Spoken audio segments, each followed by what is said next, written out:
ګرانو کتونکو السلام علیکم. زه محمد سلمان همدرد د حق غږ پښتو چینل خبري لنډیز کې ستاسو کوربه اوس تاسو پام را اړوم د مهمو خبرونو لنډیز ته. کندهار کې جګړه د پولې بې ځایه شوو سره مرسته شوې او د بشري ناورین امکان تر سترګو کېږي. د کندهار چارواکي وایي له هغو زرګونو کورنیو سره مرسته شوې چې په دې ولایت کې د وروستیو جګړو له کبله بې ځایه شوي دي، خو سیمه ییز چارواکي په عین حال کې د خبرداری ورکړې دي چې د جګړې د دوام په صورت کې ښایي هلته یو بشري ناورین رامنځته شي.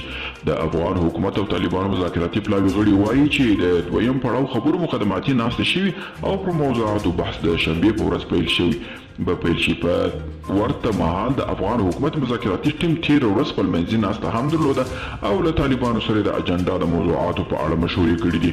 د سویل ختیځ د څلورو ولایتونو پکتیا، لوګر، پکتیکا او خوست ښځو په ګردیز کې د سولې مذاکراتو اړوند یوه غونډه کې وویل چې د دویم پړاو خبرو کې باید اوربند ته لومړیتوب ورکړل شي. او موټر چلوونکي وایي د پکتیکا په برمل ولسوالۍ کې له پاکستان سره نښتې سوداګریزه لویه لاره انګور اډه کې یې سلګونه بار وړونکي موټر له تېرو څو ورځو راهیسې د پولې دې غاړې ته بند پاتې دي. دوی وایي د پاکستاني پولیسو له لوري هغه هېواد ته د تلو اجازه نه ورکول کېږي.